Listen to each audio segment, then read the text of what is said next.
How do you learn who you really are? It's not found in books. It's found on the battlefield. All right, baby. We live on that thing. Let's figure out this thing. Going live. All right. I think that we're live on all the things right now. Yeah, it looks like it. All right. So we are, for the first time ever, going to be doing live on our podcast, which is the Battlefield of the Mind. I'm here with my lovely Andrea. Hello. Hey, babe. And then we're live on TikTok. We're live on YouTube. So follow us, subscribe, do all the buttons. You guys know what to do. Otherwise, today is Warrior Wednesday. We are going to be answering emails and questions that people have shot into us. So we're going to crush these out. And if you guys want to be able to do this, I want to say the email is at Q&A@warriorswaymindset.com? Yep. Is that right? Yeah. So it's Q&A@warriorswaymindset.com. Yeah. So you can see it's also, there's a video that was put up, and we'll put up more stuff for this because your questions and your things will matter, and we're going to do those too. So, baby. Let's get to it. Let's get to it. All right. So a couple of these are more scenarios, and they're a little bit long, but let me start off with this one. Sure. I got to get something off my chest. You know, I work my ass off day in and day out to make sure my family's taken care of. I'm talking long hours, sleepless nights, and pushing my limits. Why? Because I love them and I want to provide for them. But here's the thing. That's been driving me nuts lately. My wife, the love of my life, isn't as responsive as she used to be. I get it. Life's not all sunshine and rainbows. We've got to pay bills and stuff to handle. But where did that spark go?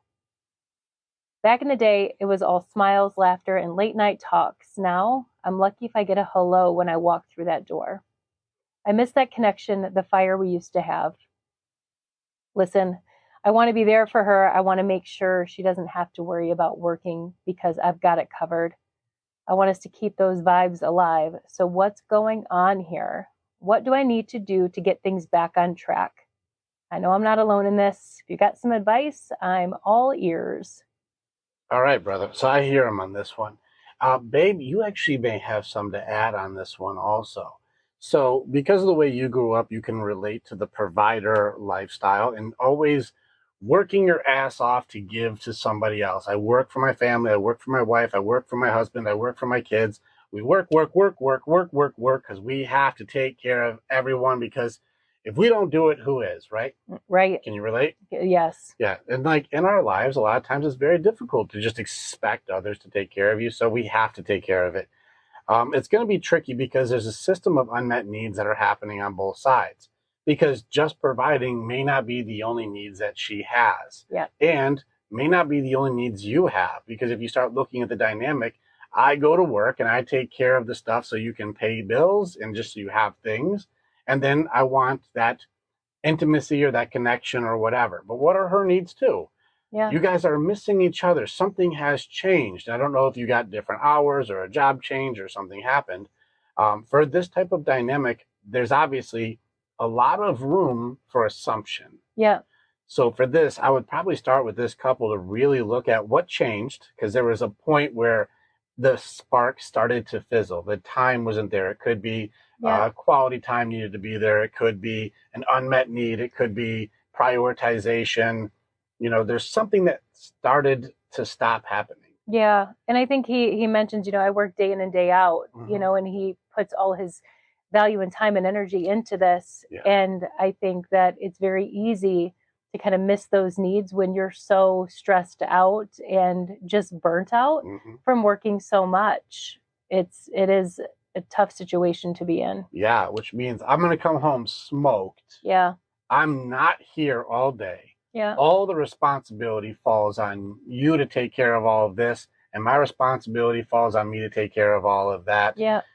Well, what is the relationship then? Yeah. You know, what do you guys still have in common? What are the things that you're interested in for her, and what are the things that she's interested in for you? And what do you guys really have to talk about? And if you're only working and that's the only thing that you really have going for you, how much can she hear about your shithead supervisor or the things in your life that you like didn't enjoy, from like the machine went down or this job happened or traffic today? Like, how many times can she hear that story? And I mean, it's like no different than her saying, yeah, I got the kids off to school, and uh, Yeah. you know, that's the day, and you guys hear the same things. There's no Yeah. new information. There's no effort. There's no date night. There's no Yeah. anything. And she's not working. She's staying at home, like you said, with the kids.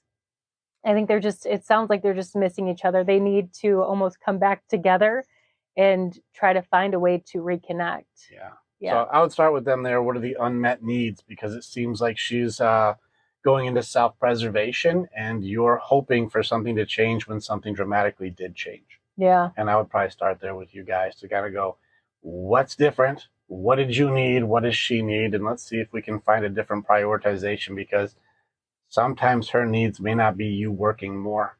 It may be more of a connection. Yeah. And it could also be just, and I know you said we're assuming a lot, but just rediscovering each other again, because if it's been quite some time that you guys have had to connect, and maybe just rediscovering different things that you guys like to do. Mm-hmm. Yeah. Yeah, so hopefully that helps, but I'd like to be able to talk to you and maybe figure out what went wrong or where you guys are at. Yeah. What's up, Jesse Cunningham? Good to see you, bro. All right. So you ready for the next one? Yes. This one's also long. We have people that are emailing.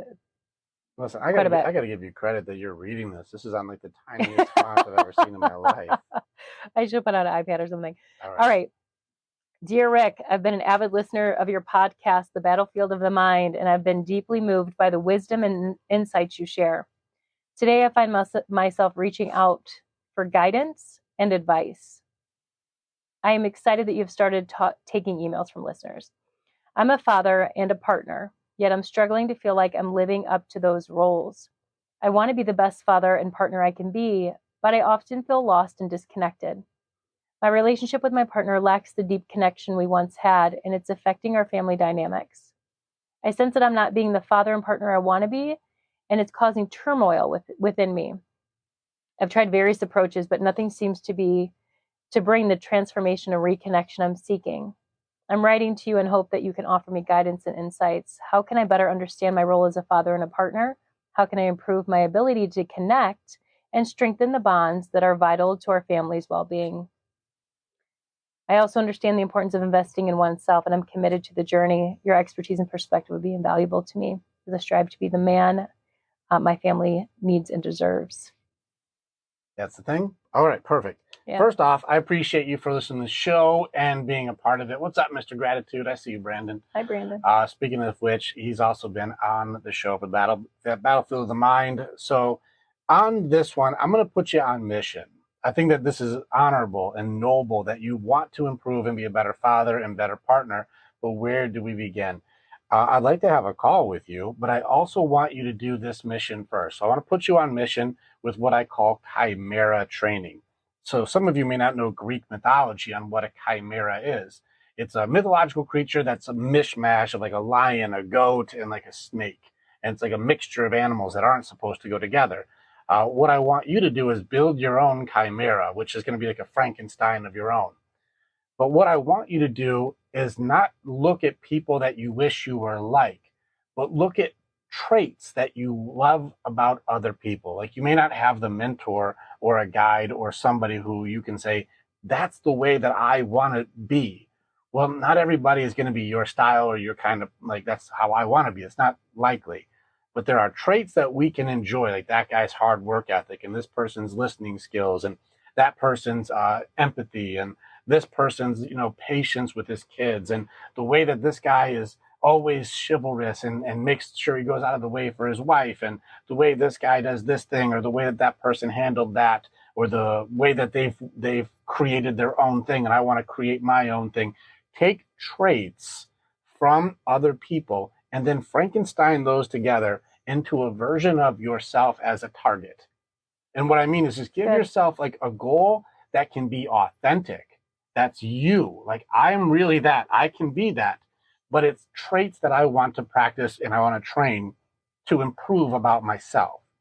We call that chimera training. You're going to build your own Frankenstein monster to make it so that you're able to go, I get to be a version of me that's authentically better by taking the traits from people that I would love to improve about myself. This means you don't necessarily have to have that mentor who is what you want to be, because now you can create your own target. Yeah. Do that assignment and then book a call, and let's train to help you move towards that in a way that's authentic with your strengths and your values, and Yeah. not being what I am or what somebody else is. I love that. I also love the fact that you got your guys on mission, because I know most men are fixers. And so I think it definitely gets them started on a purpose of like, okay, let's get started. Let's get started with this mission. So I love that. He's Good on job. mission. So that's the Yeah. mission that I want him to do, and then reach back out. And you can actually book a call with me. You can go to our website, warriorswaymindset.com. There's a part that says, start here. And then if you start there, this gives you a chance to be able to either talk to Luke, who runs the front end on things, or he'll just transfer you right to me, and we'll be able to book a call together. So there is a way it can be done. All right. Here's the next one. And this comes from our comments, it looks like. So a viewer said that most marriage therapists don't even recommend having empathy or compassion for the man in the session. Mm-hmm. What is your view on this as to why they don't recommend it?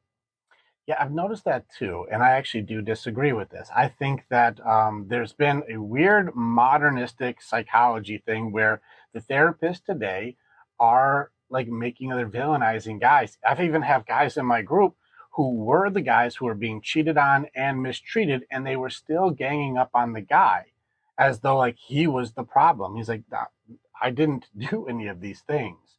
And so there are good men who are being like kind of bullied by today's therapists. I do not agree. I will openly challenge, and I will openly on lives or on panels or on stage have these conversations, because I believe that my brothers and my men and your sons and your uncles, your nephews, your fathers, your husbands, we're all humans, and we deserve the same level of empathy that women are getting too. But this is where resentment is coming in, is where women want their feelings validated, and my emotions are important, but your husbands or your mans are not. They are not important. In fact, I need him to be my rock. I don't want him super sad. I don't want him angry. I don't want him overly ridiculous and silly and not taking things seriously. I need him to be my rock. And if he's ever having a hard time, that makes me feel not safe and secure. Yeah. And when any guy has ever said, I'll let my armor down for you and I'll open myself up for you, I have had hundreds of phone calls of guys going, what the fuck happened? She said that she could handle me openly, like just opening myself up. And now she doesn't sleep in the same room as me. We hardly talk. We're strangers in the house. She has given me the cold shoulder. What the hell just happened? Mm-hmm. But don't let that be reversed, though. But don't treat her that way, because then you're abusive. Yeah. And this is where, do I agree with don't give your men empathy? I am very much on the other side. Ladies, I would put you on mission on this one. See if you can have the compassion, the nurture, or the empathy to accept that your man has a good heart. That's why he chose you. Yeah. You have a good one, and if you do, treat him like a good one. But if you treat him like what he provides and what he can do for you, and he needs to be compassionate and empathetic for your emotions, but you won't return the favor, you're setting up resentment. Because how can he have to be good for your emotions and you can dismiss his? But that should never be a problem. No, you should be able to do the same work that you want your man to do. You should be working on empathy for your man's heart. Now, this is not well-being. Taking care of, the laundry, or taking care of, a sandwich, or, I put your food, your lunch by the door, I fixed a thing for you, or whatever it is. Those are well-being. Those are not a feeling. Yeah. And so you should actually care about the heart of your person, and this goes both ways. I believe that both of you should treat each other with empathy and compassion, and any counselor or therapist that wants to have the argument with me, I am very open to have the conversation. Yeah. Good. Yeah, so that's my take on that one. I don't agree. Yeah. All right. Should we save the rest for Next time. You feel good? That's a few emails? Okay. Just a couple. We only had time to do a couple tonight, so we had to jump on and kind of jump off. Why do I have to jump off, babe? Because tonight is our date night. Date night. We got date night tonight. So we had 20 minutes to get on, jump off, because we have secured Wednesday night as our night. Date night. And it's a priority night for us. We need us day. Yeah, That's what Wednesday turned into. Yeah. So thank you guys for being on. We'll be live every Wednesday around this time, and we're going to have answers to the emails. Go on to Q&A at warriorswaymindset.com. We also have a couple videos up for it, but we'll be more loud about this. Yes. We'll be going live more often. We'll also put this stuff up on the podcast, or even like short ones to just grab a quick one on the way to work or working out or whatever you listen to. Yeah. So any of you who haven't listened to us on the battlefield of the mind, feel free to check that out, subscribe, do all the buttons you know to do. We're going to go live on YouTube at the same time, so subscribe there. And, of course, all of our badass TikTokers. It's always awesome to see you guys there, too. So, Randy, what is it? Please, Randy actually is going to put it up there. What is it? It's not Q and A. It's QA. QA. I think it's A, yeah. Is it just QA? We'll be posting up some more videos, so we have it clear for everybody. Yeah. It's somewhere in our stuff. You'll just just watch all of our content and you'll find it. Any case, date night. Right. I hope you guys have an awesome rest of your night. Night. Thank you guys for watching, and we will see you guys later next week. All right. How do I end this? Click on the button and you can become the hero in your own story. It's time to start making the choices to change. And the evolution that you're going to do begins with choosing the next step. This is the way. And together, we're always stronger.